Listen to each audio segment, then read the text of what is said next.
Hoi there, small fry, Jim Sterling here, and this is Itch.io Tasty, the series where we put random words into itch.io and see what kind of weird and wonderful games we find. With Star Wars Battlefront out this past week, I did what any savvy, ad revenue wanting YouTuber would do, and I did something about Star Wars. So I put Star Wars into itch.io and found an interesting selection of games. Not as many as I thought I'd see, actually. There's only a small amount on there, but I played the most interesting ones and the most playable ones, and here they are.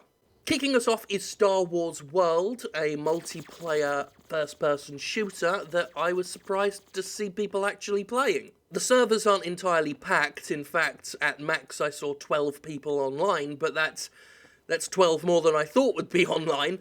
It's not that great. It's very basic, very standard. The best you could say about it is it's competent as a shooter, at least in terms of raw mechanics. I did get stuck on the scenery on quite a few occasions. In fact, moving at all can be difficult.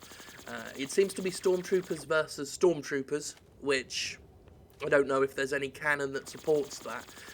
Most of the scenery, it tries to recreate the climactic Battle of Hoth, mostly by AT-AT walkers and Star Destroyers that are just kind of statically hanging there in statuesque stillness. So, I don't know. It's free. I mean, that's another good thing you can say about it, but that's about all the praise you can really give it. It's free, and sometimes the shooting works. You know, the joke's there that it's got more content than Star Wars Battlefront does, so if you want to make that joke, feel free. I don't know why the Stormtroopers seem to be holding M4 assault rifles, but I will give this one death sentence in 12 systems. Star Wars reference. This is Rebel Zero. This game is made by a 12-year-old, actually, and I'm actually surprised I guess I'm not actually surprised that a Unity game developed by a 12-year-old feels, looks and plays a heck of a lot more competent than some games produced by adults and put on Steam. I mean, it's very bare bones and basic. It's clearly not a masterpiece, but as the first effort of a 12-year-old kid, yeah, it's pretty damn good by those standards. You're a rebel ship, you're trying out a prototype ship called the Bombardier, and TIE fighters are coming at you. And you just go back and forth shooting at them, Space Invaders style, really. It's an alright little shooter for something that's completely free, for something that isn't trying to charge you however many dollars on Steam or whatever. It's alright. Yeah, thumbs up there. They did alright. I give Rebel Zero 1 Greedo shooting first. That's a Star Wars meme, innit? Up next, and possibly the pick of the litter this edition, is That's No Moon. This is a very simple little quick reflex puzzly game in which you control the deflector shields of the Death Star while little lasers shoot at it. It's very, very simplistic. You just press left and right to move the shields, which are at polar opposites, and basically just deflect the missiles as they come in. There's really nothing else to it. But it gets pretty tricky as more missiles come in, and you've got to try and work out which is the quickest, which is the nearest shield to determine which direction you go in. In that regards, I'm reminded of Super Hexagon in terms of judicious direction use, which is a term I've just come up with. Very simple looking.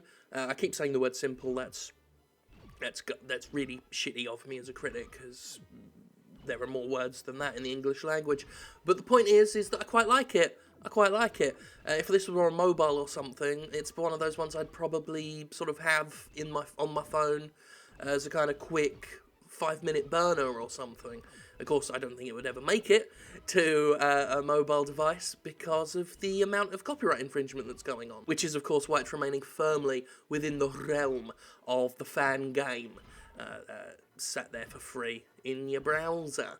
So that's good. I give it Mon Mothma out of Max Rebo.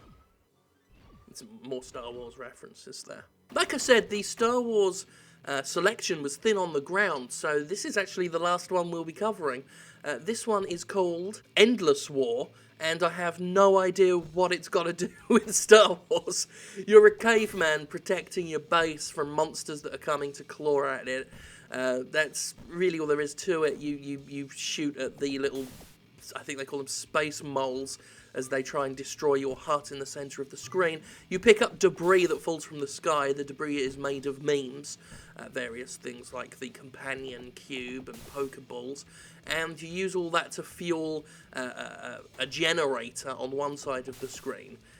And you need the generator to restock your ammunition on the other side of the screen.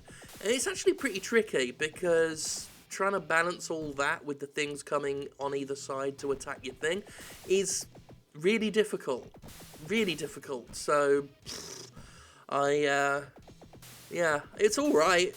It's alright. It doesn't look great and everything, but it's again, it's competent. It's not offending me.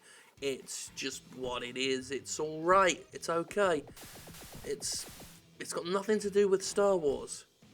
So, I'm going to give that one, I don't know, Jedis or something. So that's it, really. Of the ones that I could actually get working, and of the ones that were actually worth talking about, that was really it when you look for Star Wars. So, when The Force Awakens comes out, I'm going to have to come up with something pretty damn clever to get more content and make more money off of that Star Wars gravy train, which I do fully intend to do, of course. So I've got till sometime in December to come up with something. Maybe search for Jedi or something and see what that gives us, or the Force. Although I imagine that would just be too broad. But I hope you like this look at some games. You know, the That's No Moon's pretty good. And good on the Rebel Zero game for, being done by a kid and actually being better than a lot of games being sold as professional products out there. So that was interesting. So we've had a fun little time. You can use the comment section to bitch about Star Wars Battlefront if you want. I won't judge you.